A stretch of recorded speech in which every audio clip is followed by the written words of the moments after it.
Hello guys, welcome back to our channel Easy Fix Tech Tips.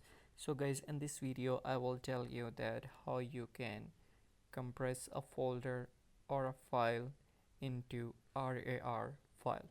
So guys, it's very simple. You just have to right click on that folder. In my case it's a folder. You can right click on a file as well if you want to compress a file. So just right click on that, and then you can see option here, show more option. After that you can see a option with WinRAR. Just tap on that, then you can click on add new folder .rar.